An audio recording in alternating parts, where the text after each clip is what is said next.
is that since the website was published, the wall of receipts has continued to change, showing contracts were cut, then removing those contracts, showing amounts that were saved, and then altering those amounts.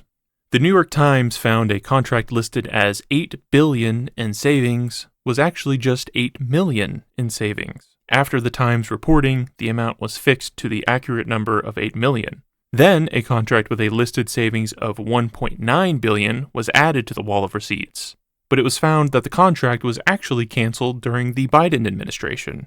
That contract was removed from the wall of receipts, as well as hundreds of others with apparent errors, only for them to be added back a few days later, including the $1.9 billion contract that DOGE can't take credit for.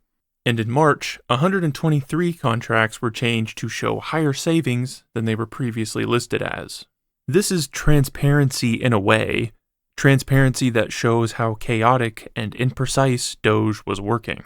Despite projecting being able to cut $2 trillion from the federal budget before the election, the DOGE website as of today shows only a savings of $215 billion. But how can that number even be trusted when so many errors have been made in the process? Not only was DOGE unable to even scratch the surface of their projected savings, the savings they are claiming to have made are suspect at best and fraudulent at worst, which is ironic for an organization dedicated to cutting waste, fraud, and abuse.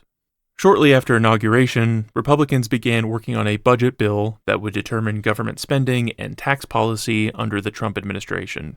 The proposed bill would be known as the One Big Beautiful Bill. The bill extended tax cuts that began under Trump's first term, massively increased spending for ICE, and cut Medicaid spending by 12%, among other things. The Congressional Budget Office estimated the Big Beautiful Bill would add $2.8 trillion to the national debt by 2034.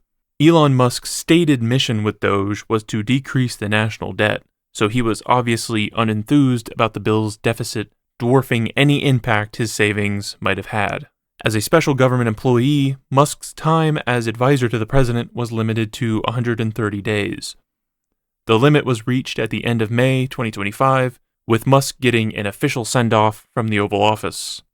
Just days after Musk officially departed as a special government employee, he would make his criticisms of the Big Beautiful Bill known to the public.